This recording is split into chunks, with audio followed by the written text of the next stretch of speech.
The siege of Karath Prime Fleet, Admiral Cyrena Voss stood on the command deck of the Confederate flagship Sovereign Will and watched her fleet die.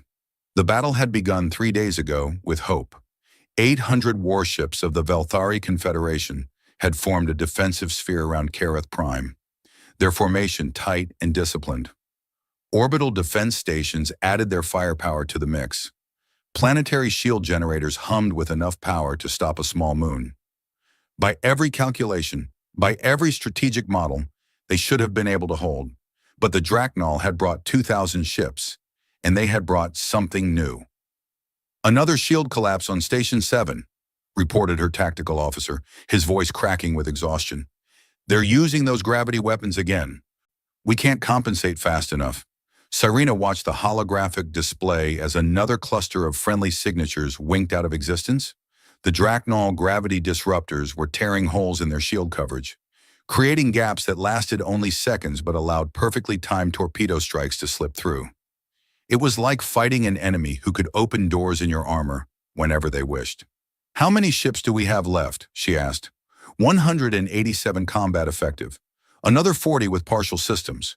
The tactical officer paused. "Down from 800, Admiral." Cyrena closed her eyes for a moment. 600 ships destroyed or disabled in 3 days. Tens of thousands of crew members dead. And the Draknal kept coming, their insectoid warriors apparently feeling no fatigue, no grief, no hesitation. The door to the command deck slid open and High Marshal Torvin entered. The Velthari commander was tall and thin, his blue-scaled skin pale with stress. His species had held Karath Prime for 3 centuries. His ancestors had built the cities below. His children lived in those cities now, looking up at a sky filled with war.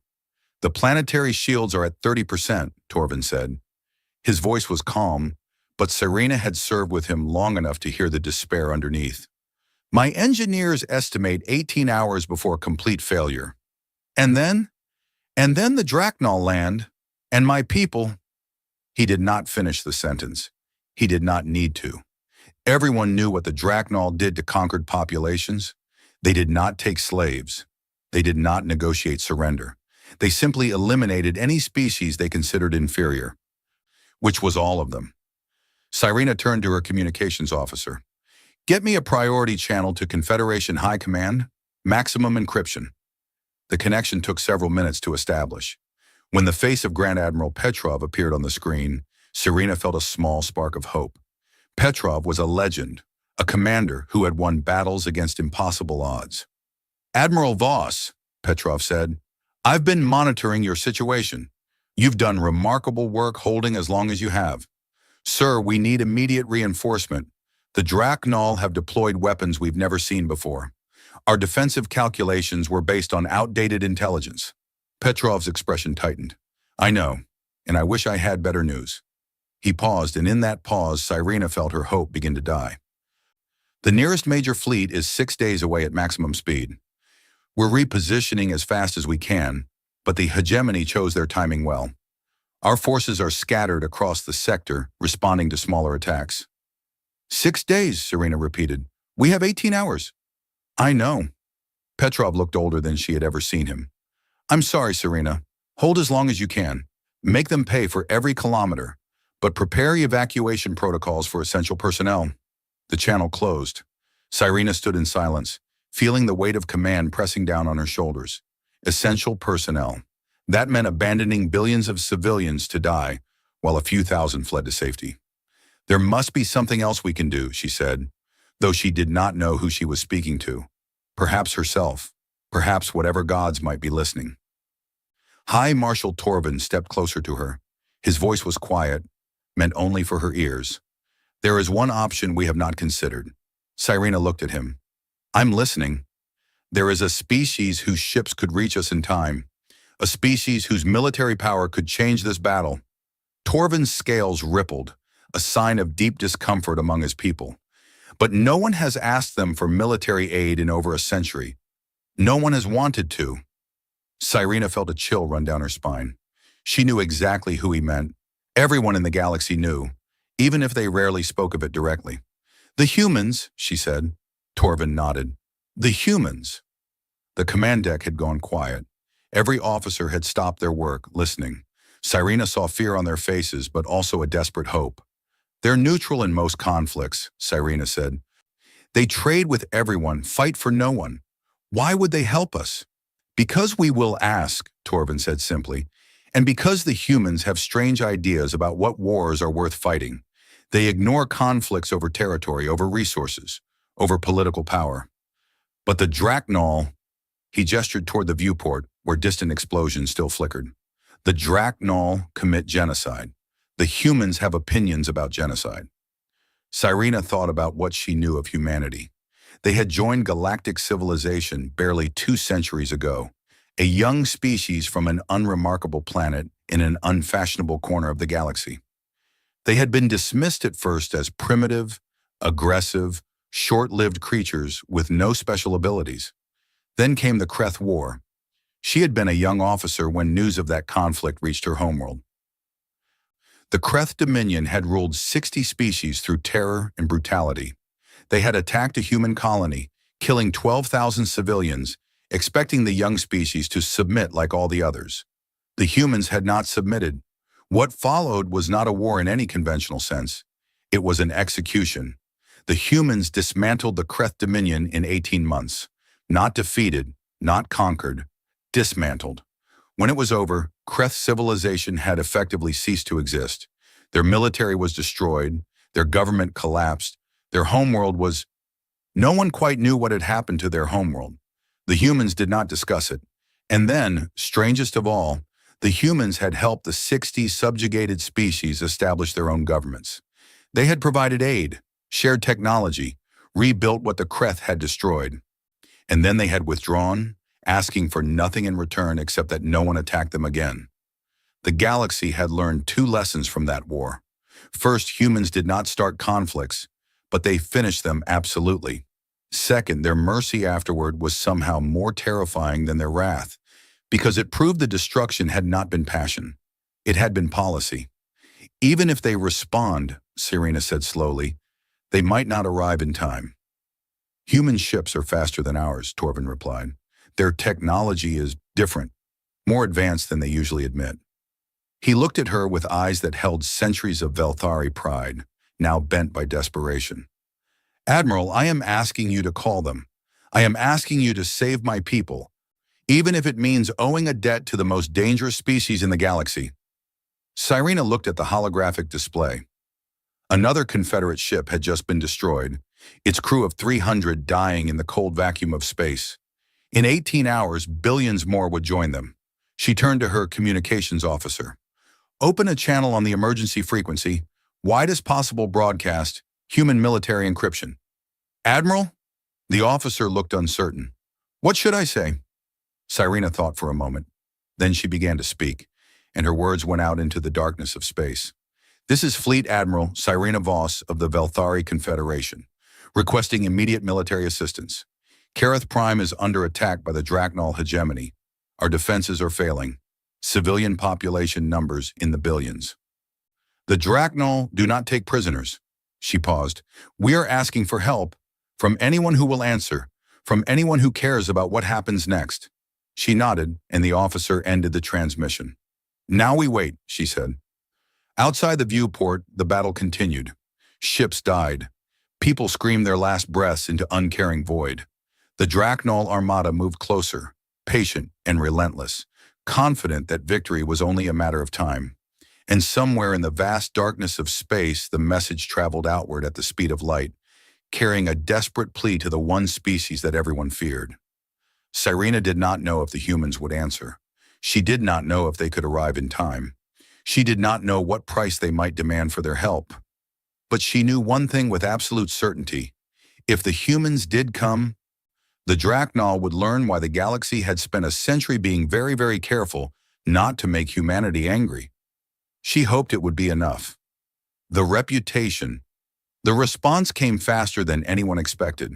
Admiral Voss had been preparing for another wave of Draknol attacks when her communications officer suddenly sat upright, his face showing an expression she could not quite read. "Admiral, we're receiving a transmission on human military frequencies. It's close, very close." How close? Voss asked. Before the officer could answer, a new signature appeared on the tactical display. A single ship emerging from hyperspace at the edge of the combat zone. It was smaller than a Draknol battleship, larger than a Confederate frigate. Its hull was dark gray, almost black, with clean angular lines that seemed designed more for efficiency than intimidation. "This is Captain Marcus Cole of the United Nations Ship Temperance," came a voice over the communication channel. The speaker sounded calm, almost casual, as if he were announcing his arrival at a social gathering rather than a desperate battlefield. "We received your distress call, Admiral Voss. We were conducting a routine patrol in the neighboring system. Happy to offer assistance." Voss stared at the display. One ship. They had received one ship. "Captain Cole, I appreciate your response, but I must be direct with you. We are facing an armada of nearly 2,000 enemy vessels. Our fleet has been reduced to less than 200. One ship, even a human ship, cannot change these odds." There was a brief pause. When Cole spoke again, there was something in his voice that Voss could not quite identify. Amusement, perhaps, or patience. "I understand your concern, Admiral. Let me assure you that additional forces are being mobilized as we speak. In the meantime, the Temperance will do what it can to improve your situation. With your permission, I'd like to open communications with the Draknol commander." Voss exchanged glances with High Marshal Torvin, who had remained on the command deck since his earlier suggestion. The Velthari commander gave a small nod. "Permission granted, Captain, though I doubt the Draknol will be interested in negotiation." "We'll see," Cole said simply, switching to open broadcast. Far across the battlefield on the command deck of the Draknol flagship Eternal Conquest, Supreme Commander Kethrax was savoring his imminent victory when an officer interrupted his thoughts. "Supreme Commander, we are detecting a new vessel. Unknown configuration. It's broadcasting on open frequencies." Kethrax turned his attention to the display. His compound eyes studied the small ship that had appeared behind the enemy lines. Compared to his massive battleships, it looked almost fragile. "A single ship," he said. "The Confederation must be truly desperate if they're calling in favors from minor species." "Supreme Commander," said another officer, this one older, his carapace marked with the scars of many campaigns. "That ship configuration matches human military design." The command deck went quiet. Kethrax noticed that several of his officers had stopped moving entirely. "Human?" He considered this for a moment. "What are humans doing in this sector?" Before anyone could answer, the human ship began broadcasting. "This is Captain Marcus Cole of the United Nations Ship Temperance to the commander of the Draknol fleet. I am here to inform you that Kareth Prime is now under human protection. You have 1 hour to begin withdrawing your forces from this system. If you fail to comply, you will face the consequences of your decision. This is not a threat. This is a statement of fact. Temperance out." Kethrax stared at the display in disbelief. Then he began to laugh, a harsh clicking sound that echoed through the command deck. "One ship," he said. "One ship gives me an ultimatum.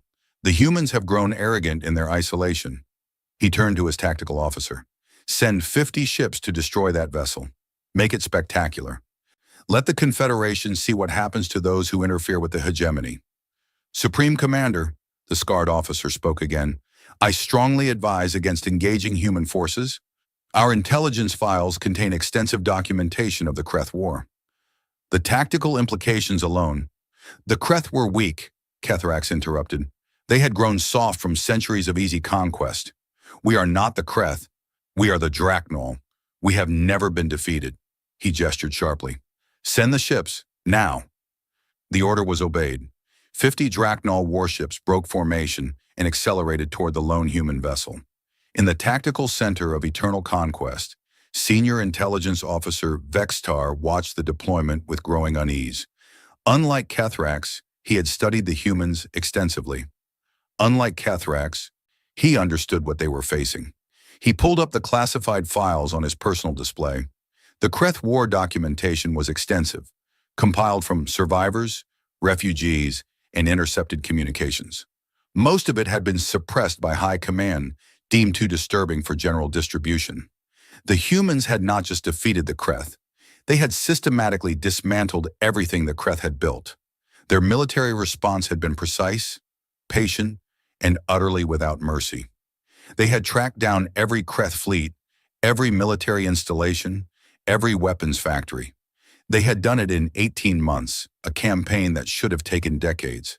And then, when it was over, they had shown mercy to everyone except the Kreth themselves. They had helped the conquered species rebuild. They had provided food, medicine, technology. They had asked for nothing in return. Vextar found that mercy more terrifying than any weapon. It proved that the humans were not acting from emotion. They were not angry, not vengeful, not driven by passion. They had simply decided that the Kreth needed to be removed from existence, and they had done so with the same efficiency that a surgeon might remove a tumor. The galaxy had spent a century being very careful not to give the humans a reason to make similar decisions about anyone else.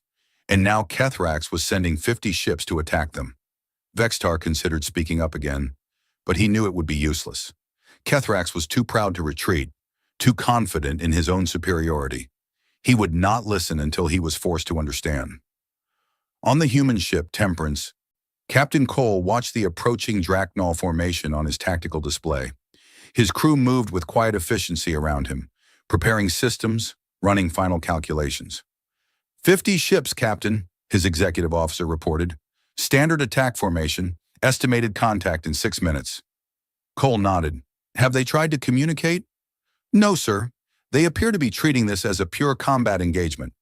Unfortunate. Cole sat back in his command chair.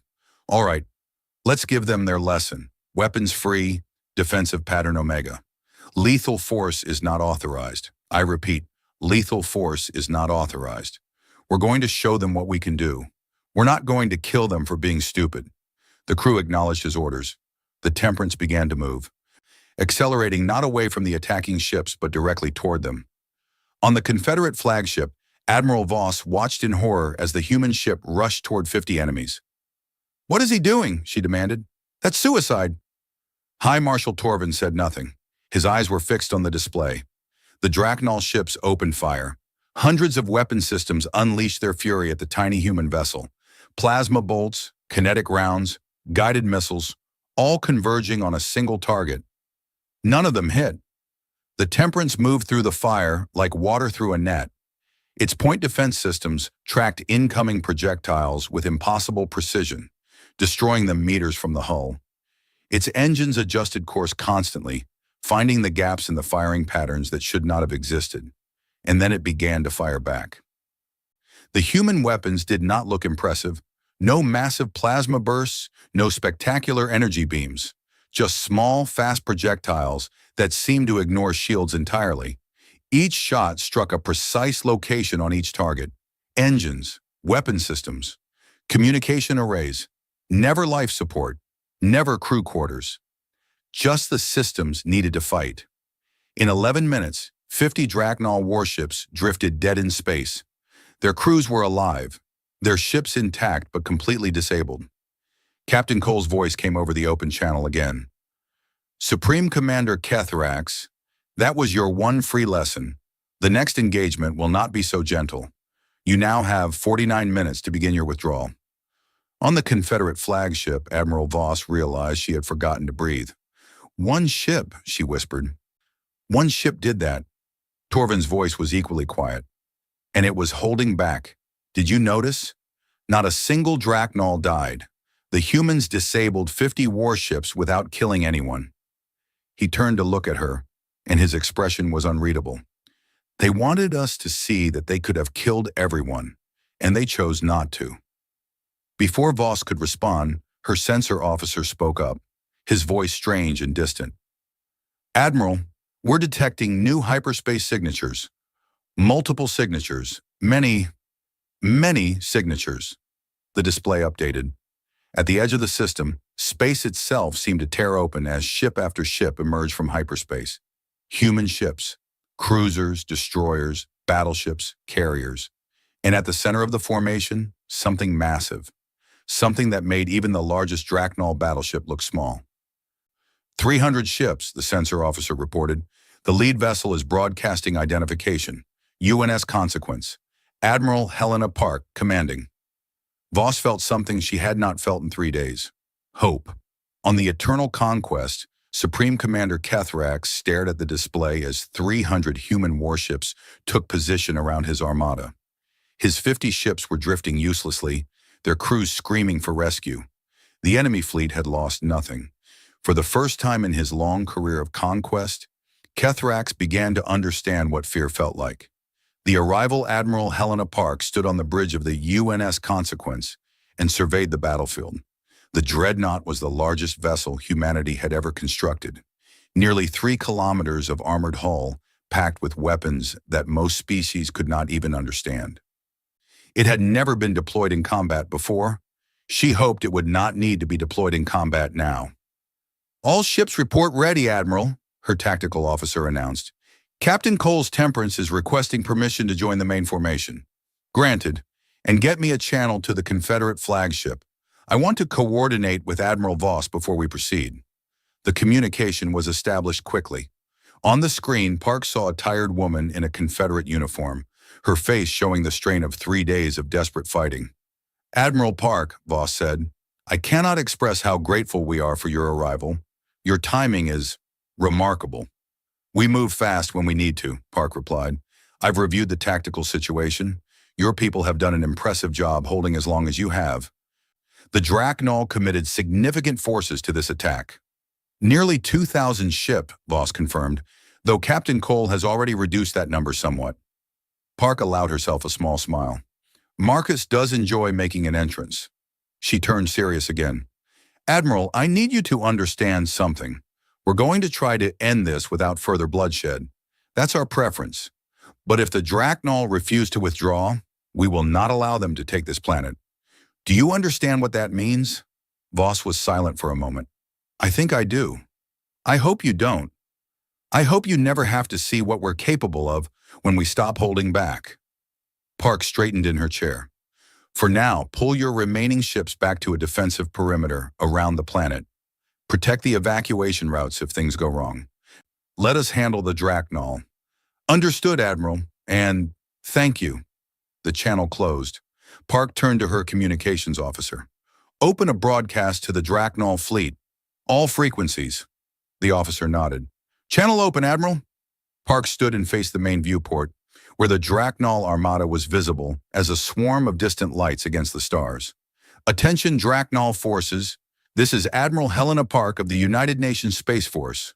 I am commander of the human fleet that has just arrived in this system." She spoke clearly and calmly, her voice carrying no anger, no threat, just simple statement of facts. "Captain Cole has already explained your situation, but I will make it clear one final time. This world is under human protection. You will withdraw your forces immediately." She paused, letting her words sink in. "I understand that withdrawal may be difficult for your commander to accept. Pride is a powerful thing, so I offer you this.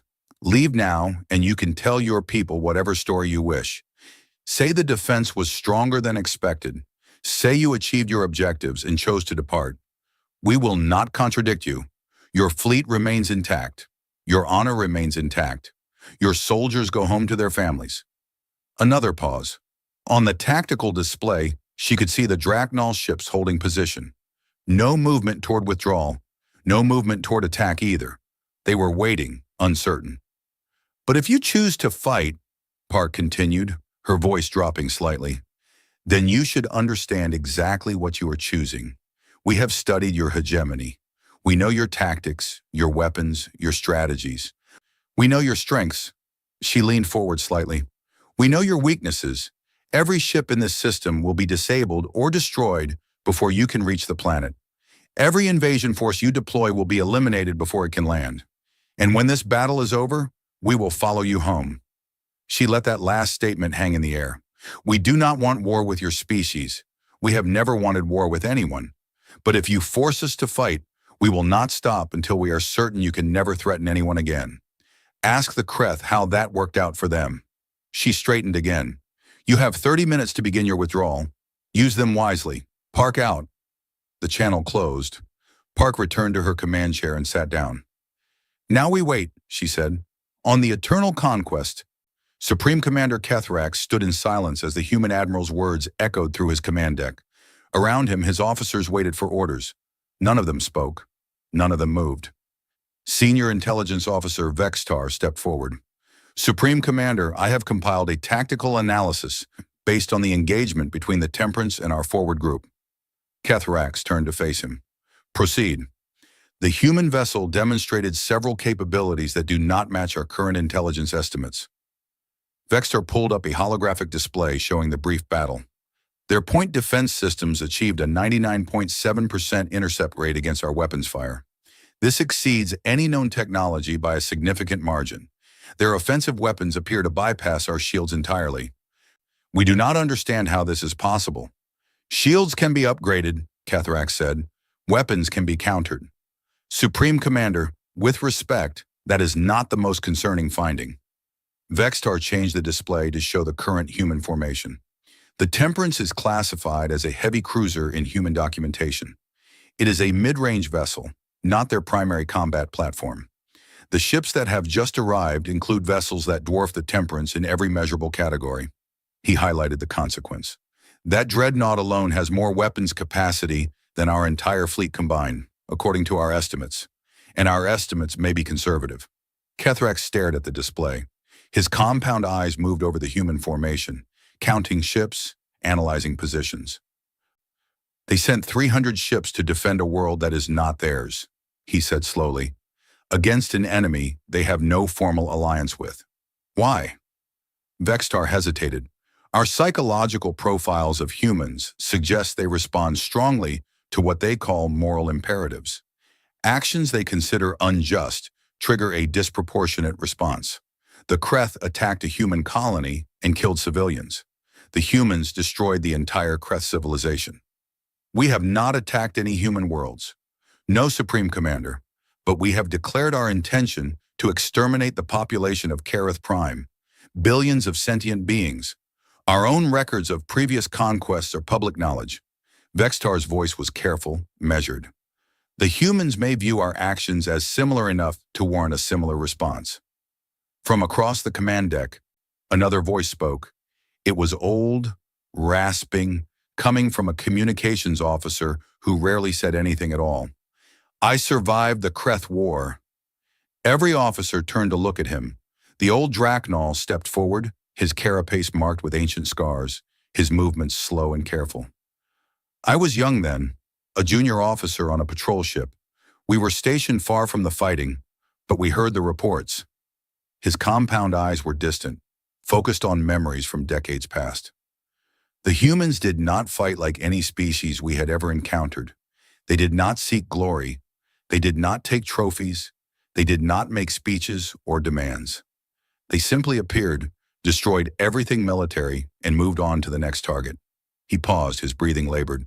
But the worst part was not the destruction. The worst part was what came after.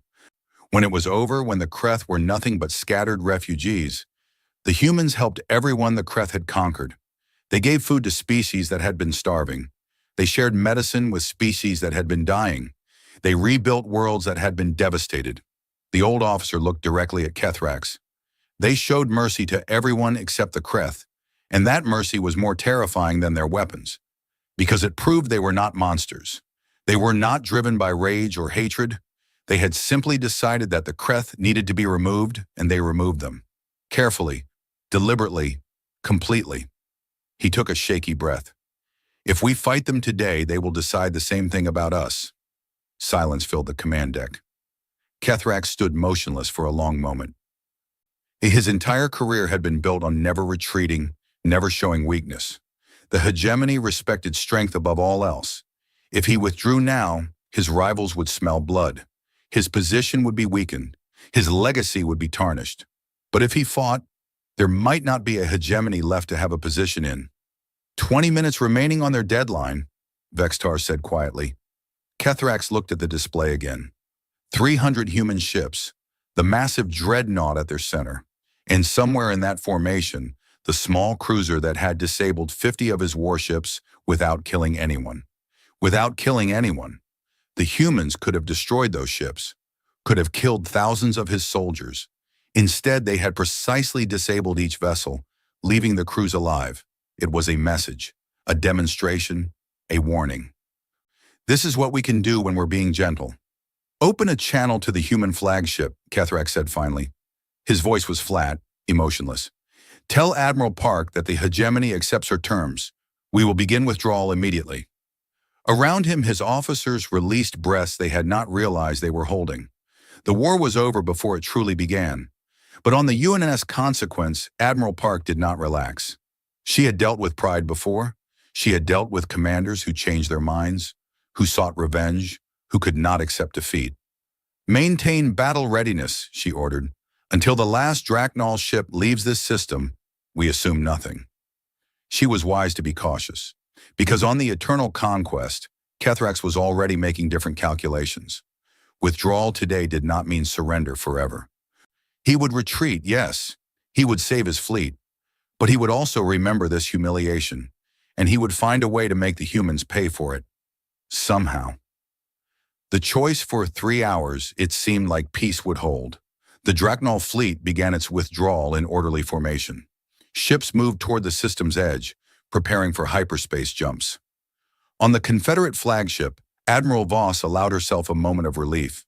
On the UNS Consequence, Admiral Park maintained her vigilance but permitted herself to hope. Then everything changed. Supreme Commander Kethrak stood alone in his private quarters aboard the Eternal Conquest, staring at the wall. His mind churned with humiliation and rage. 3 centuries of Draknal expansion, and he would be remembered as the commander who retreated from a single human fleet without firing a shot.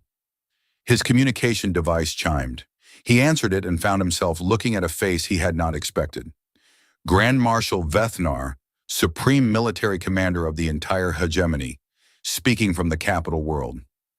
Kethrax, the Grand Marshal said, I have been monitoring your situation. Grand Marshal, Kethrax straightened. I was about to file my report. The tactical situation. I know the tactical situation. I also know what you're thinking. The Grand Marshal's compound eyes glittered. You're thinking about your legacy, your career, your pride. Kethrax said nothing. What if I told you there was another way? The Grand Marshal leaned forward. The humans are confident, perhaps too confident. They believe their reputation alone will protect them, that no species would dare challenge them directly. They have 300 warships in system.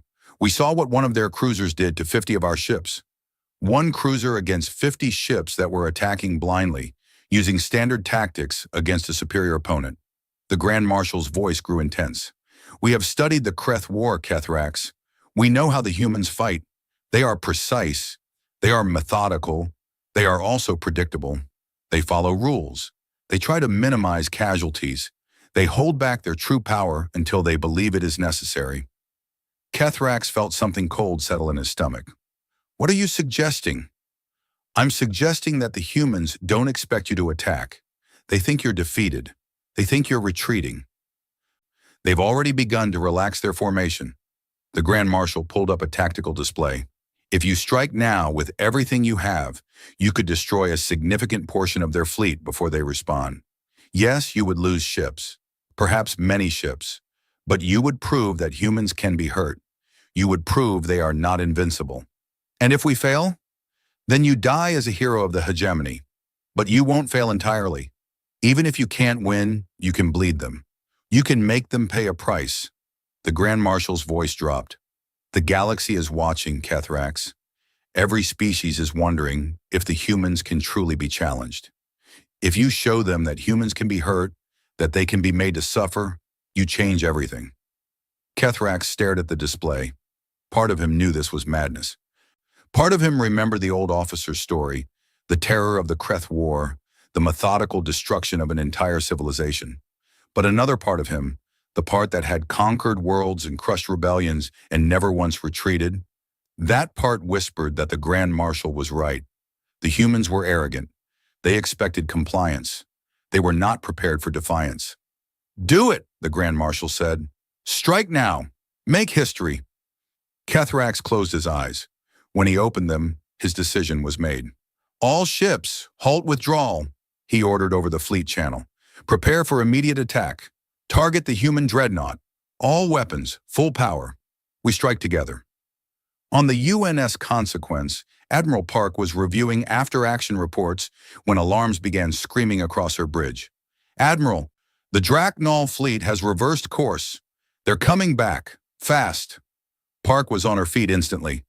"Battle stations, all ships to defensive formation." "Admiral, they're not just attacking." Her tactical officer's voice was tight with disbelief. "They're attacking us. All of them. Every ship in their fleet is converging on our position." Park watched the display as nearly 2,000 enemy ships turned and accelerated toward her fleet. It was insane. It was suicide. And it was happening. "They think they can overwhelm us with numbers," she said quietly. "They think if they hit us hard enough and fast enough, they can win through sheer aggression." "Can they?" Park's expression hardened. "No, but they can make us kill them." She took a deep breath. "All ships weapons free. Lethal force is authorized." Repeat, lethal force is authorized. The battle that followed would be studied in military academies for centuries. The Draknol came in waves, throwing everything they had at the human formation. Their weapons fire filled space with deadly light. Their ships showed no fear, no hesitation, pressing forward even as the human weapons tore them apart. And the human weapons were terrible. On the Confederate flagship, Admiral Voss watched in horror and awe as the human fleet revealed its true capabilities. The restrained, precise strikes that had disabled 50 Draknol ships earlier were gone. In their place were weapons that cut through shields like paper, that shattered hulls with single shots, that turned massive warships into expanding clouds of debris.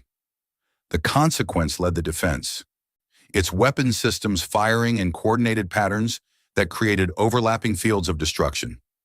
Enemy ships that entered those fields simply ceased to exist, but even the smaller human vessels were devastating, each one accounting for dozens of Draknol casualties. Yet the Draknol kept coming. Kethrax watched from the eternal conquest as his fleet died around him. Ship after ship vanished from his display. Thousands of his soldiers were dying every minute, but the human fleet was not untouched. He could see it now. Human ships were taking damage. Some were even being destroyed, overwhelmed by the sheer volume of fire. "We're hurting them," he said, his voice rising with desperate hope. "We're actually hurting them." He was right. 6 human vessels had been destroyed. Another dozen were damaged. The Draknol were paying 100 lives for every human casualty, but they were proving that humans could bleed. On the consequence, Admiral Park saw the same numbers. 6 ships lost, 1,800 crew members dead. The price of the Draknol's desperation. "Admiral," her tactical officer reported, "the Draknol flagship is attempting to break through to the planet. If they reach atmosphere, they could deploy ground forces." "Not happening." Park's voice was cold. "Concentrate fire on the eternal conquest. I want that ship disabled." The consequence turned its attention to Kethrax's flagship. The dreadnought's main weapon spoke, and the eternal conquest shields collapsed in seconds. Precise strikes disabled engines, weapons, communications. The massive ship went dark, drifting helplessly. But Kethrax was not finished. From his disabled bridge, he watched his remaining ships continue the attack.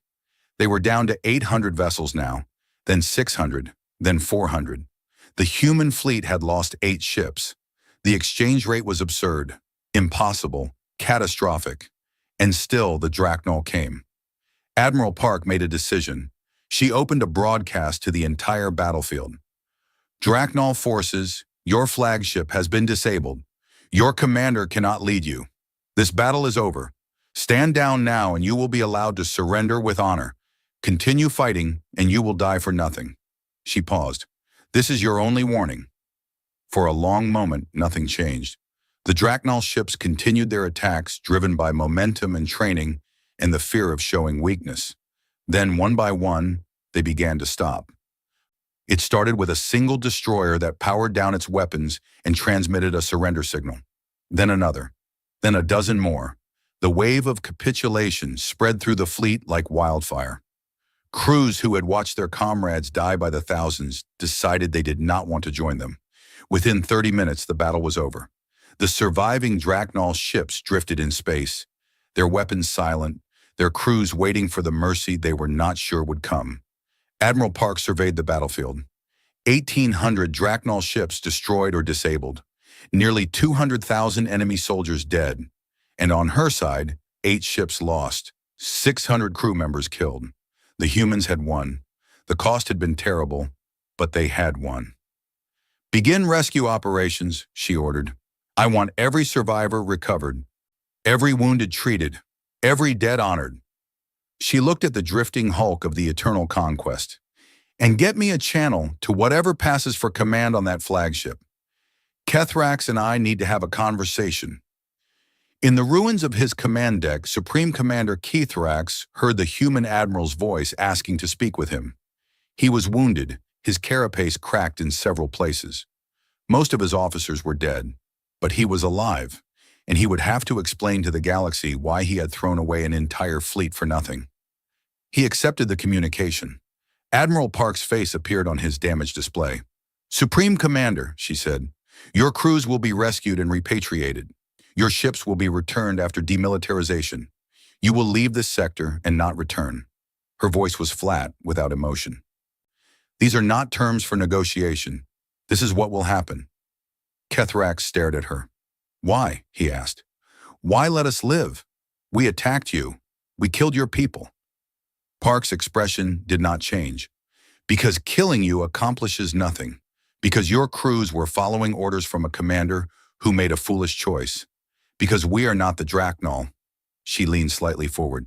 "And because I want you to go home and tell everyone what happened here. I want every species in the galaxy to know what we can do when we're forced to fight. And I want them to know that even after all of this, we chose mercy." She paused. "Don't make us regret that choice, Supreme Commander. Don't make us come to your homeworld. Because if you do, we won't be merciful again." The channel closed. Kethrax sat in the darkness of his ruined ship, surrounded by death, and understood for the first time what the old officer had been trying to tell him. The humans were not monsters. They were something far more dangerous. They were people who knew exactly what they were capable of and chose every single day not to be that thing until someone forced them. The lesson 6 months had passed since the Battle of Kareth Prime. The planet had been rebuilt. Human engineers had worked alongside Confederate construction crews, repairing the orbital stations, restoring the planetary shields, strengthening the defenses. The cities below showed no sign of the war that had nearly destroyed them. Children played in parks. Families gathered for meals. Life continued. Admiral Cyrena Voss stood on a balcony overlooking the capital city, watching the sun set over the mountains. The sky was painted in shades of orange and purple, beautiful and peaceful. It was hard to believe that 6 months ago, she had been certain she would never see another sunset. Behind her, a door opened. She turned to find Captain Marcus Cole stepping onto the balcony. He was in civilian clothes now, his uniform packed away for the journey home. The human fleet had begun its withdrawal that morning. Their work was done. "Captain Cole," she said, "I was hoping to see you before you left." "Admiral." He moved to stand beside her, looking out at the same view. "Beautiful world you've got here." "It is now." She was quiet for a moment. "Thanks to you. Thanks to your people." Cole shrugged. "We just did what needed to be done." "You did more than that." Voss turned to face him. "I've been thinking about this for months. The question that kept me awake at night. And I finally decided I needed to ask you before you left." "What question?" "Why?"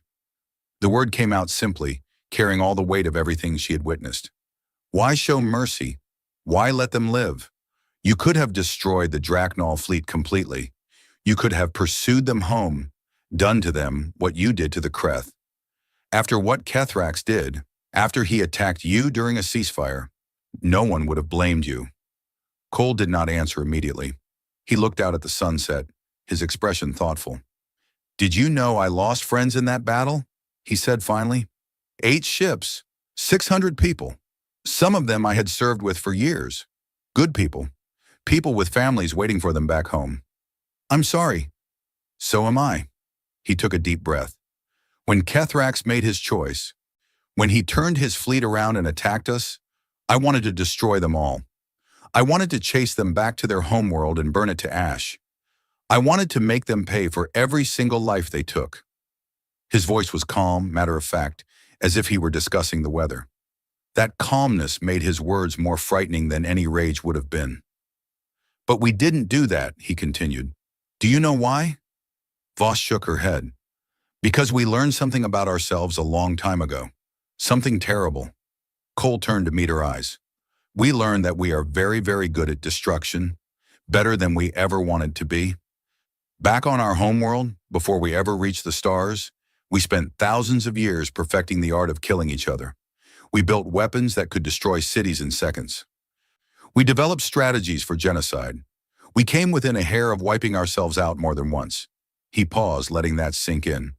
"When we finally made it to the stars, we thought we had moved past all that. We thought we had grown up. And then we met the Kreth."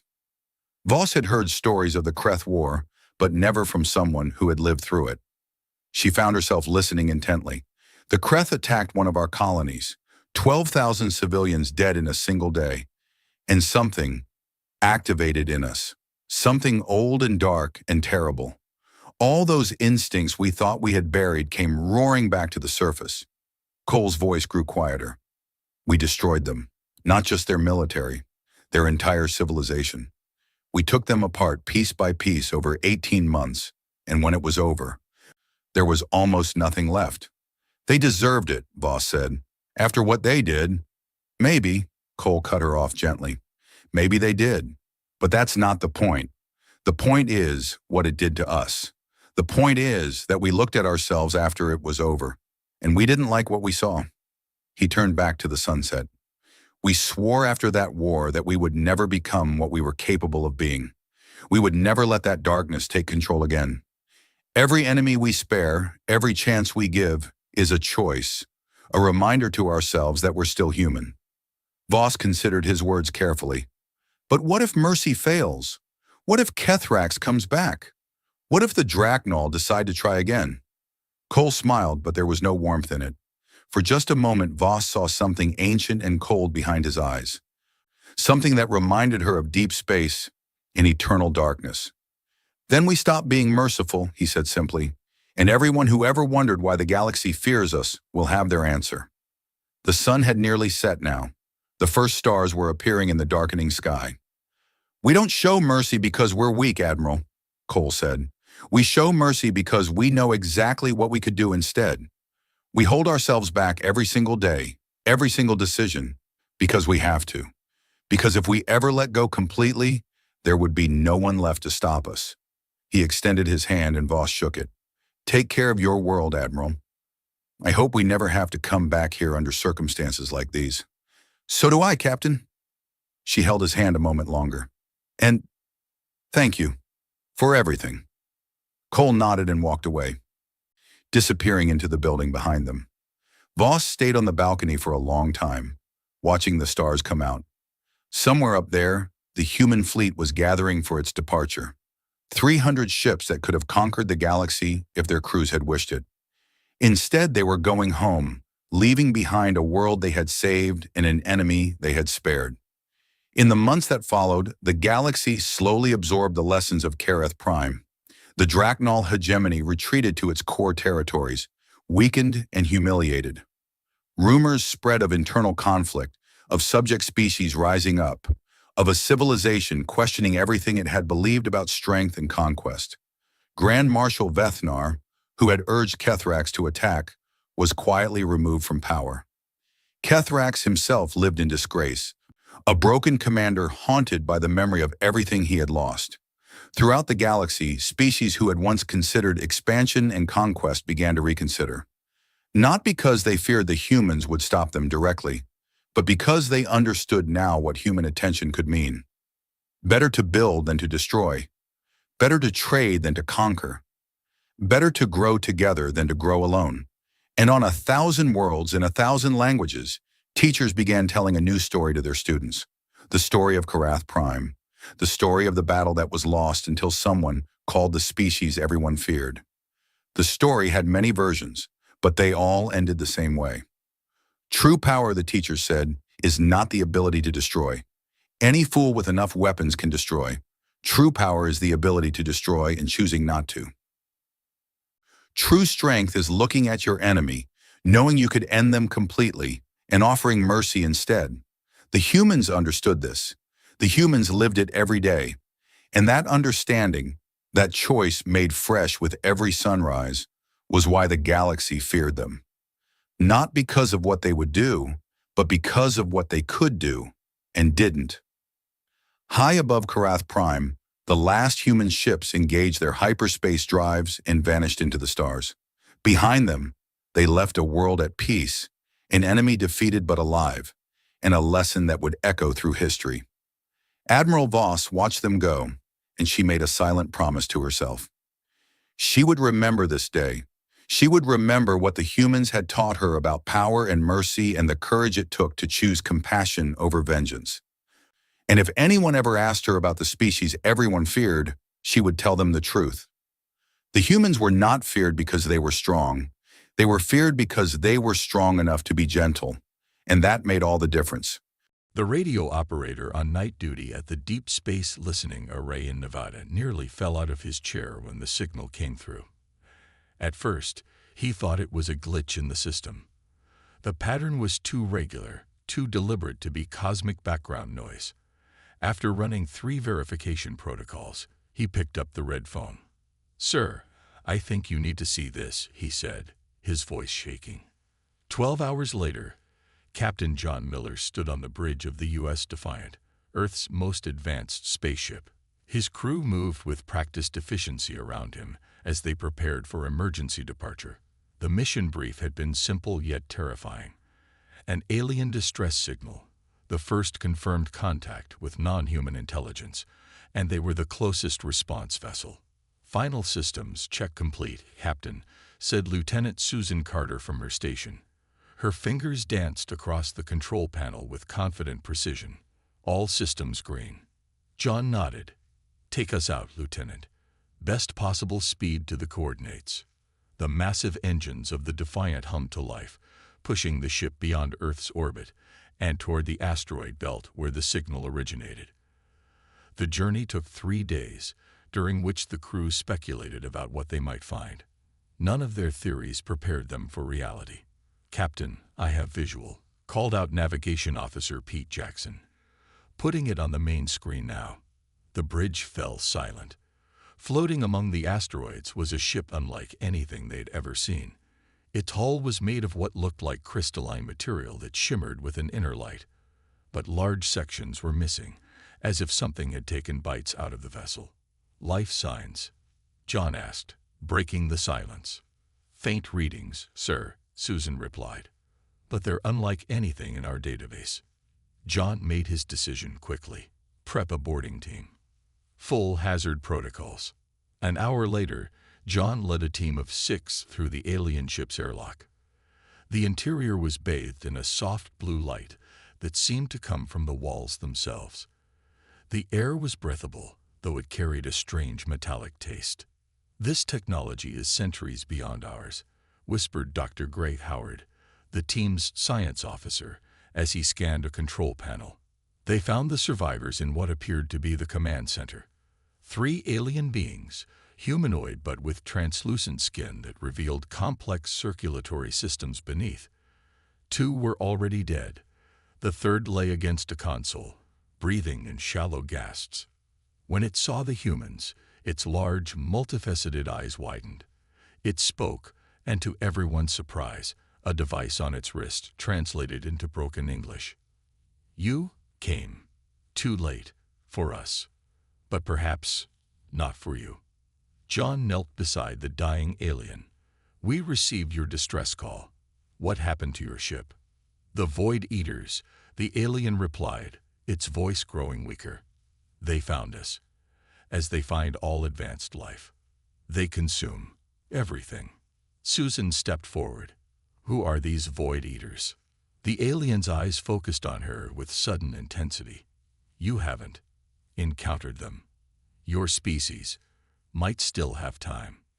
With trembling hands, the alien removed a small device from its wrist and offered it to Susan. The object was about the size of a pocket watch, but seemed to shift and change even as she looked at it. "Take this. When they come, and they will come, you'll need it." John looked concerned. What is it? How does it work? The aliens' breathing became more labored. It was meant to control them. But our biology, incompatible. Your species, unique biology may be your salvation. The aliens' eyes began to dim. They emerge from the spaces between reality. They hunger for energy. Civilizations, we are not the first to fall, nor will we be the last. With its final breath, the alien gripped Susan's hand. They are coming for Earth now. Prepare, if you can. Then it was gone, leaving the humans standing in silent horror among the ruins of a civilization far more advanced than their own. And in Susan's hand, a device that seemed to pulse with possibilities they couldn't yet understand. "Captain," she said quietly, "we need to get back to Earth." Now, 6 months after the encounter with the alien ship, Earth's scientists noticed something strange. Unusual readings appeared on sensors throughout the solar system. Small tears in the fabric of space, barely visible at first, began to form near Jupiter's moons. Dr. Alan Wright hadn't slept in 3 days. The physicist sat in his lab at the Global Science Center, surrounded by screens showing data from these anomalies. His eyes were red-rimmed, his coffee long cold. "It doesn't make sense," he muttered to himself. "These readings violate every law of physics we know." His assistant, Ben Kelly, entered with a fresh pot of coffee. "Any progress, sir?" Alan shook his head. "These aren't natural phenomena. They're like tears in space-time itself." On the main screen, a live feed showed a new anomaly forming near the moon base. It started as a pinprick of darkness, then expanded into a swirling vortex about 50 meters wide. "What on earth is that?" Ben whispered. The answer came moments later. Something emerged from the vortex. It defied description. Part energy, part solid matter, constantly shifting between states. It moved with purpose toward the moon base, leaving destruction in its wake. "Get me a direct line to Moon Base Alpha now," Alan shouted. Security Chief Mary Dawson was finishing her rounds when the alarms blared. She rushed to the control room, where screens showed the approaching entity. "What are we looking at?" she demanded. "Unknown, Chief," replied her second-in-command. "It's giving off energy readings off the charts." Mary grabbed her gear. "Initiate evacuation protocol. Get everyone to the emergency shuttles." She led a team to the outer section to buy time for the evacuation. Their weapons, the most advanced humanity had developed, fired at the entity. The beams passed through it without effect. When missiles hit, the creature seemed to absorb the explosions, growing slightly larger. "Fall back," Mary ordered, activating her helmet cam to record everything. "Our weapons are useless." The creature touched the outer wall of the base. Metal, glass, and composite materials simply vanished on contact, as if being erased from existence. Mary and her team barely made it to the last shuttle. As they pulled away from the moon, Mary watched in horror as the base, humanity's pride, built over decades, disappeared piece by piece into the maw of the entity. "The Void Eaters," she whispered, remembering the briefings about the alien warning. "They're here." Across the galaxy, other intelligent species observed Earth's plight through their long-range monitoring systems. The Galactic Council, a loose alliance of spacefaring civilizations, held an emergency session. "The humans have encountered the Devourers," announced Elder Zorix of the Tarn Collective. "As we predicted, they will soon join the list of extinct species." "How long do they have?" asked a representative from the Vega system. "Based on previous encounters, their major population centers will be consumed within 1 Earth year," replied the Elder. "Their weapons are primitive. They have no defense." "Should we offer assistance?" suggested a younger member. The chamber filled with the equivalent of laughter from a dozen different species. "We learned long ago to avoid the Devourers," Elder Zorix said. "We observe, we record, we remember. We do not interfere." Back on Earth, the emergency meeting of the United Earth Defense Council was in chaos. Admiral Frank Porter slammed his fist on the table for order. "The moon base is gone," he announced. "And we've detected 3 more anomalies forming near Mars colony." Captain John Miller stood. "The alien device. The one Lieutenant Carter received. We need to study it now." The room fell silent as Susan Carter placed the strange device on the table. It pulsed with an inner light, almost as if it were alive. "The dying alien said this could help us," Susan said quietly. "It said our biology might be the key." Dr. Wright nodded. "Then we better figure out how it works. Fast." Outside the meeting room window, the night sky seemed darker than usual, as if the stars themselves were holding their breath. The underground lab buzzed with activity as Dr. Wright and Lieutenant Carter worked on the alien device. For 2 weeks, they had run every test they could think of. Scanners showed it was made of materials not found on Earth. It seemed to react to human proximity, glowing brighter when someone touched it. "I think it's some kind of neural interface," Dr. Wright said, examining the latest brain scan results. "Look at these patterns. When you hold it, Susan, your brain activity changes." Susan frowned at the screens. "But what does it do? How is it supposed to help us against the Void Eaters?" The news from Mars wasn't good. 2 colonies had already been consumed. The creatures were growing larger with each feeding. Earth had maybe 2 months before they arrived. Admiral Porter entered the lab with a grim expression. "Please tell me you have something." Dr. Wright pointed to his findings. The device wasn't meant for the aliens who made it. Their neural patterns wouldn't have been compatible. But human brains. He paused. "Something about our brainwaves can activate it." "So what happens when it's activated?" the Admiral asked. "We don't know yet," Susan admitted. "We need a volunteer to test it fully." The room fell silent. Testing unknown alien technology was dangerous.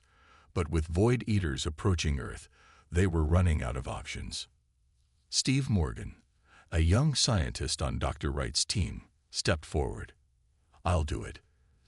Despite protests, Steve insisted. The following day, they prepared for the test.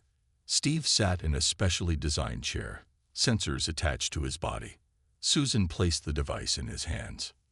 "Remember, at the first sign of trouble, we pull the plug," Dr. Wright reminded everyone. Steve nodded and closed his eyes. The device began to glow brighter than ever before. It seemed to melt into his hands, forming a metallic web that crawled up his arms. It's like I can see through the voids," Steve whispered. "I can feel them. The creatures. They're not what we think they are." Steve's heart rate spiked. Blood began to trickle from his nose. "Shut it down," Susan shouted. Before they could react, Steve convulsed violently. The device sent pulses of energy through his body. When medical staff reached him, he was already gone. The lab was shut down for 3 days while they reviewed what happened. The data showed something remarkable. For a brief moment, the nearest Void Eater had changed course, as if disrupted by the device's activation. At the emergency council meeting, opinions were divided. "We lost a man," Admiral Porter said, "and we still don't know how this device works." "But it did something," Dr. Wright insisted. The Void Eater near Jupiter's moon Europa briefly changed direction when Steve connected with the device. For just a moment, he affected it somehow. Captain Miller studied the data. "So the device creates some kind of mental link with these creatures. Could we use that to control them?" "Possibly," Susan said. "But the human mind wasn't designed to connect with whatever these things are." The strain killed Steve instantly. "We need to find a way to protect the user," Dr. Wright added, "to buffer the connection somehow." News arrived that the Void Eaters had consumed the last Mars outpost. Earth was next. Admiral Porter stood up. "You have 1 week to modify the device.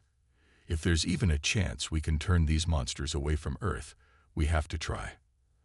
As they left the meeting, Susan caught up with Captain Miller.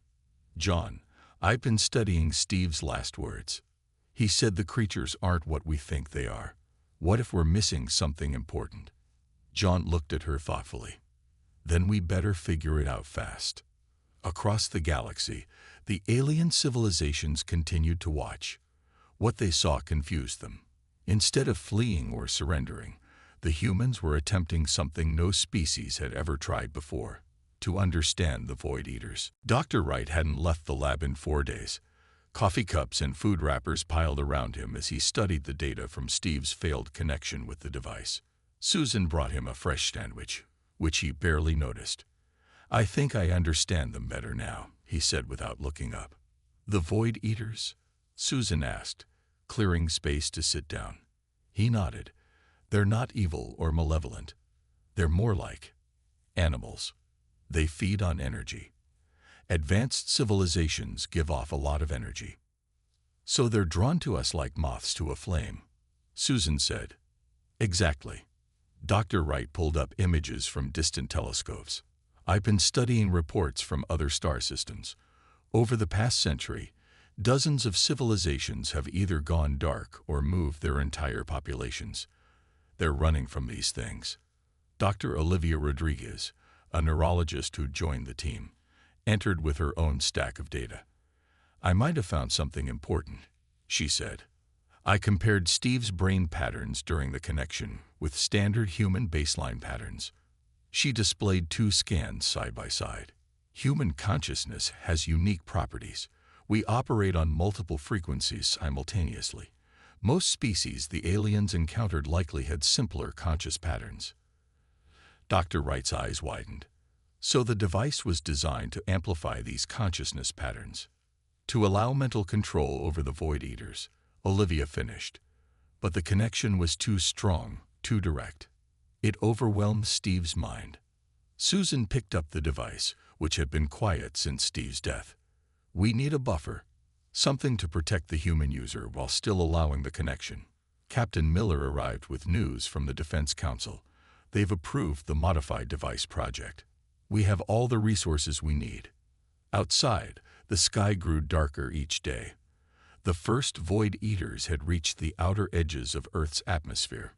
Military forces worldwide prepared for battle, though everyone knew conventional weapons would be useless. For the next 3 days, the team worked without rest. They modified the alien technology with human components, creating a neural interface that would protect the user's mind while allowing controlled connection with the Void Eaters. "The buffer should prevent brain damage," Olivia explained to the council. "But we still don't know if a human mind can control these creatures."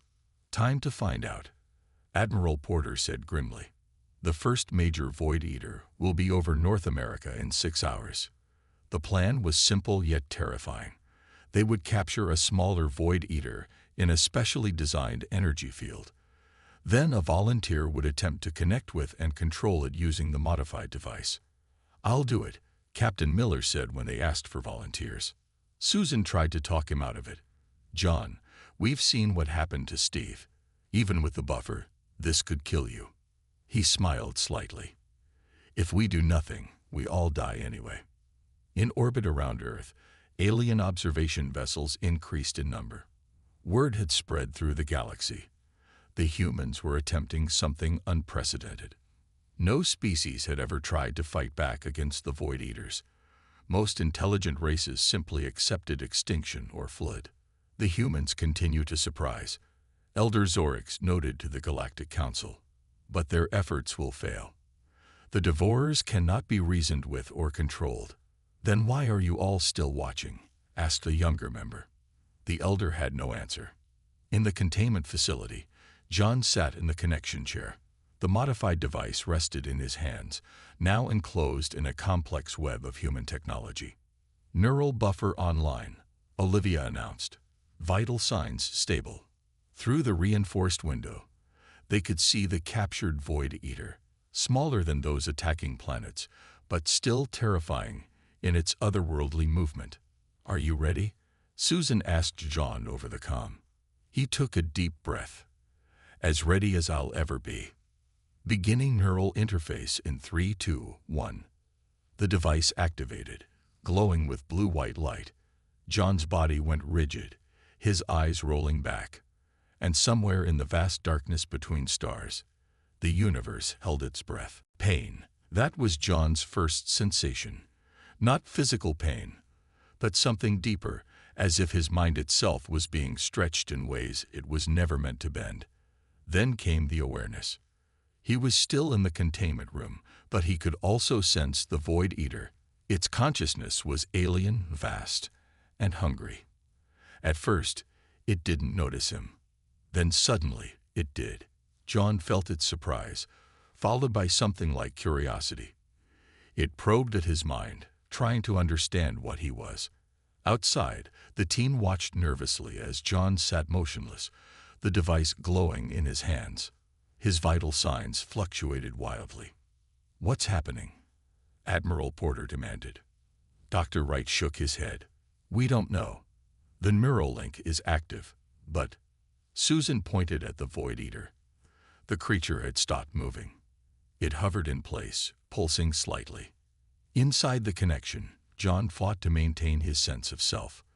The Void Eater's mind was overwhelming, a storm of hunger and ancient knowledge. "I am John Miller," he thought firmly. "Human, captain of the U.S. Defiant." The creature seemed confused by this assertion of identity. In all its long existence, nothing had ever spoken back to it. Prey did not communicate. Prey was simply energy to be consumed. John sensed an opening. He pushed a simple command. "Stop." The Void Eater paused. Then came a response, not in words, but in sensations and images. Hunger, need, survival. There are other ways to survive, John thought. Ways that don't require destruction. The struggle continued for hours. John would push a command. The creature would resist, then slowly yield. By the 6th hour, he could make the Void Eater move in simple patterns.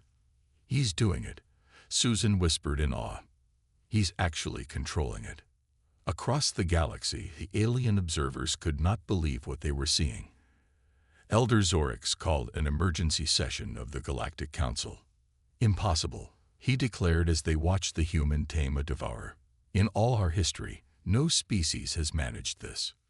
"What does this mean?" asked another council member. "It means," said the elder gravely, "that we may soon have more to fear from humans than from the devourers themselves."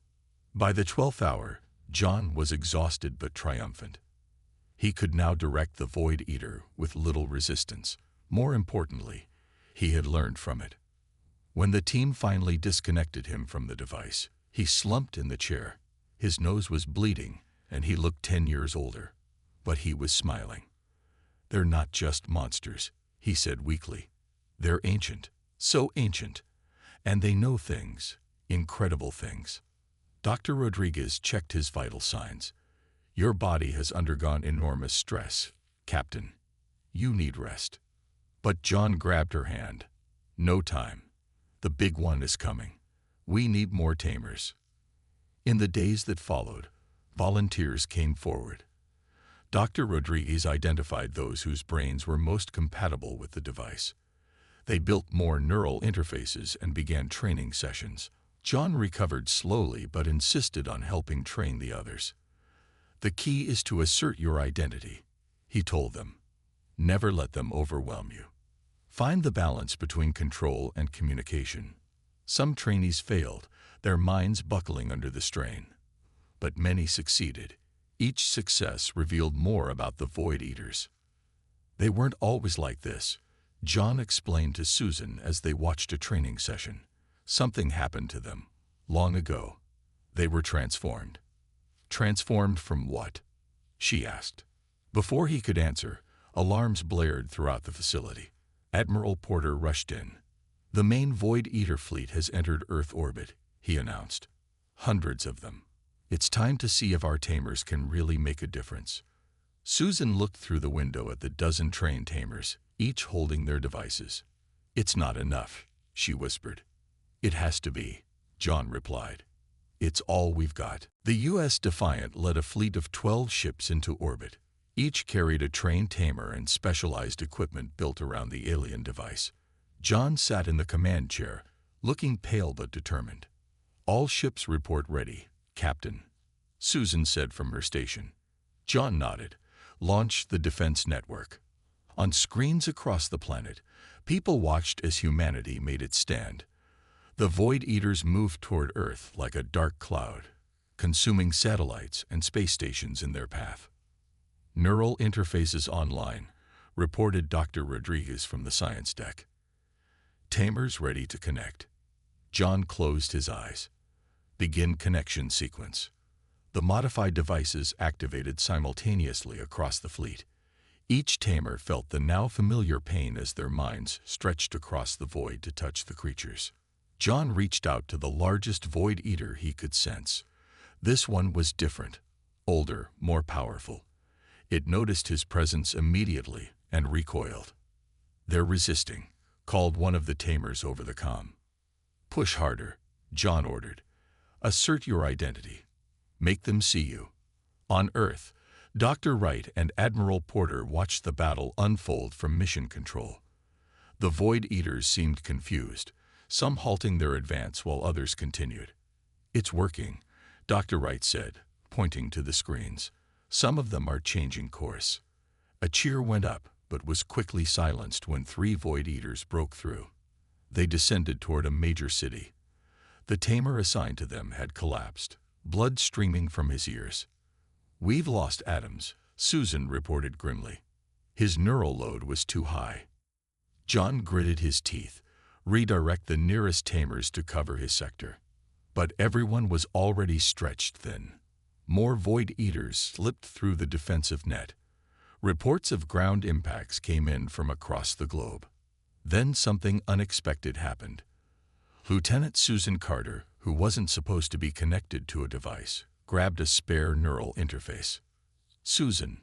"No," Dr. Rodriguez shouted. "You haven't completed the training." Susan ignored her. "We need every tamer we can get." The device activated in her hands. Pain shot through her mind, but she pushed past it. Unlike the others, Susan found she could sense multiple Void Eaters simultaneously. She reached out to them, establishing connections with 2, then 3, then 5. "Lieutenant Carter is exhibiting unusual neural patterns," Dr. Rodriguez reported, watching the readings in amazement. "She's controlling multiple entities at once." Susan directed her linked Void Eaters to intercept those heading for Earth. For the first time, the creatures fought each other, colliding in bursts of strange energy. Across the galaxy, the alien coalition watched in stunned silence. "They're winning," whispered a junior member of the Galactic Council. Elder Zorix shook his head. "No, they're doing something far more dangerous. They're controlling the uncontrollable." As the battle raged, Susan's connection deepened. While John and the other tamers established control, Susan began to understand. Images and sensations flooded her mind, memories that weren't hers. "I can hear them," she gasped over the comm. "They're talking to me." "What are they saying?" John asked, struggling with his own connections. "They weren't always monsters," Susan said. "They were normal beings once. Like us. Something happened. An explosion, a tear in reality. It transformed them." "Why are they attacking civilizations?" Admiral Porter asked. "They're not attacking," Susan replied, her voice distant. "They're searching. Each civilization, each planet they consume, they're looking for something in the energy patterns." "Looking for what?" John asked. Susan's eyes widened as understanding dawned. "A cure. They're looking for a way to change back." The largest Void Eater, the one John struggled to control, suddenly broke free. It surged toward the Defiant. "Brace for impact," John shouted. But instead of attacking, the creature held position before the ship. It seemed to be waiting. "It wants to communicate," Susan said quietly. "With me." Time seemed to stop as the massive Void Eater hovered before the U.S. Defiant. Its dark, shifting form blocked out the stars behind it. "Don't break the connection," John warned Susan. "Stay focused." Susan nodded, her hands gripping the neural device so tightly her knuckles turned white. Sweat ran down her face as she maintained the mental link.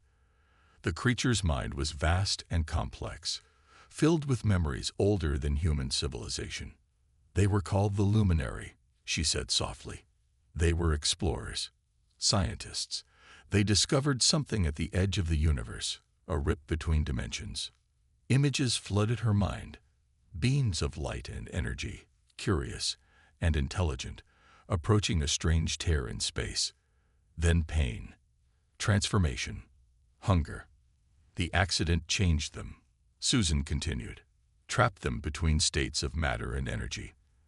They've been consuming worlds for millennia, looking for the right energy pattern to reverse the process. Dr. Rodriguez worked frantically at her station, analyzing the data from Susan's neural connection. There's something unique happening in Lieutenant Carter's brain patterns, she reported. The connection is going both ways. The creature is accessing her DNA coding somehow. Admiral Porter frowned. Is that dangerous? I don't think so, Dr. Rodriguez replied. It seems more interested than threatening. On the bridge, Susan suddenly sat up straighter. Our DNA, she whispered. Human DNA contains elements similar to the Luminary's original form. That's why we can connect with them when other species couldn't. The revelation stunned everyone. Dr. Wright pulled up human genetic code on his screen, comparing it to the strange patterns they detected from the Void Eaters. She's right, he said. There are similarities in the base structure. Not enough to suggest common ancestry, but enough to allow compatibility. John looked at Susan, understanding dawning. That's why the alien gave us the device. They knew we might be able to help. The largest Void Eater, now known to be a transformed luminary, moved closer to the ship. Through their mental link, Susan felt its desperate hope. They want our help, she said. They think we can reverse what happened to them. Admiral Porter's voice came over the comm. And if we can't, they'll still consume Earth. No, Susan said firmly. I shown them we're willing to try. They'll give us time. The alien coalition, monitoring from afar, sent urgent messages between their ships. The humans are communicating with the Devourers, Elder Zorix reported to the Galactic Council. This goes beyond taming. They claim to understand them. We should intervene, suggested one council member. If the humans actually cure the Devourers, then we would face two powerful species instead of one. Another finished. Elder Zorix raised his hand for silence. We will continue to observe. For now. Back on Earth, Dr. Rodriguez and Dr. Wright worked around the clock with Susan. They studied the neural patterns created when humans connected with the Void Eaters, looking for a way to use the connection to help transform them back. It might be possible, Dr. Rodriguez explained to Admiral Porter. If enough tamers connect simultaneously with one Void Eater, they could create a stable energy pattern similar to the Luminary's original form. Like a template, Dr. Wright added, showing them the way back. The plan was dangerous. It would require every trained tamer working together, focusing on the largest Void Eater. If successful, that one might help transform the others. We'll only get one chance, Susan told John as they prepared. If we fail, Earth will still be at risk. John looked at the massive creature hovering in space, waiting. We won't fail, he said. As the tamers gathered, a message arrived from the alien coalition. For the first time, they offered assistance. Too little, too late, Admiral Porter muttered. Susan disagreed. We need all the help we can get. The stage was set for humanity's greatest challenge, not to destroy the monsters, but to heal them. The day of the transformation attempt dawned with a strange quiet. Across Earth, people looked up at skies filled with dark shapes, Void Eaters holding position, waiting. In a specially built facility, 24 tamers sat in a circle. Each held their neural device. At the center stood Susan, John beside her. The pattern needs to be perfect, Dr. Rodriguez reminded them. Any fluctuation could collapse the entire process. Representatives from the alien coalition had arrived in small ships. They brought devices of their own design to help stabilize the human neural network. We have observed your species for centuries, The alien leader told Admiral Porter. "Never did we imagine you would attempt something like this." "That's humanity for you," the Admiral replied, always doing the unexpected. Outside, the largest Void Eater lowered itself toward the facility. Its massive form blocked the sun, casting the building in shadow. Susan took a deep breath. Everyone ready. The tamers nodded. Even with training, what they were about to attempt was far beyond anything they had done before. "Begin neural connection," Susan ordered. 24 devices activated simultaneously. 24 minds reached out toward the waiting Void Eater. Susan felt them all through her own connection, a web of human consciousness. The Void Eater sensed them and responded. Its mind touched theirs, ancient and powerful. "Now," Susan called, "project the pattern." The tamers focused, creating a unified mental image based on the genetic similarities between humans and the original luminary form. The alien devices amplified the pattern, strengthening it. The Void Eater began to change. Its dark, shifting form grew brighter. Tendrils of energy pulsed through it. The creature seemed to be fighting itself, caught between what it was and what it once had been. "It's working," whispered Dr. Wright, watching the readings. "The transformation is beginning." Then something went wrong. The pattern wavered as 3 tamers collapsed, overwhelmed by the mental strain. The Void Eater's form destabilized, turning violent. "We're losing it," John shouted. Susan stepped forward. "Everyone, focus on me." She placed herself at the center of the neural web, becoming its anchor. The pain was beyond anything she had felt before, but she held firm. "Susan, your brain can't handle this load," Dr. Rodriguez warned. "It has to," Susan replied through gritted teeth. She reached deeper into the connection, finding the core of the Void Eater's being, the memory of what it once was. She amplified that memory, feeding it back to the creature. "Remember," she projected. "Remember who you were." Light erupted from the Void Eater, so bright that sensors overloaded, so powerful that the facility shook. For a moment, everyone feared destruction. Then the light faded. Where the Void Eater had been, something new hovered, a being of pure golden energy, beautiful and intricate. "It worked," John breathed. The transformed being, a true luminary once more, communicated directly to their minds, not in words, but in feelings of gratitude and wonder. In space, the other Void Eaters sensed the change. They gathered around the transformed one by one, using the template now established. They began to change as well. The alien coalition watched in awe as monsters became magnificent beings of light. "In all our history," Elder Zorik said, "we never considered this possibility." Days later, as Earth celebrated, the newly transformed luminary shared their knowledge. Technology beyond human understanding. History from before the stars. Wisdom gathered across eons. "What will you do now?" Susan asked the luminary leader. "Live again," came the response in her mind. "And we owe that life to humanity." The alien coalition approached Earth with proper diplomatic parties. Species that had once feared humans now sought alliance. "They're afraid of us," Admiral Porter noted during a council meeting. "No," John corrected. "They respect us. We did what they thought impossible." Dr. Rodriguez smiled. "We didn't destroy the monsters. We healed them." As the luminary prepared to explore the universe once more, they left Earth with gifts of knowledge and technology, and a promise that humanity would always have friends among the stars. The universe that had watched in horror now watched in awe as a new era began.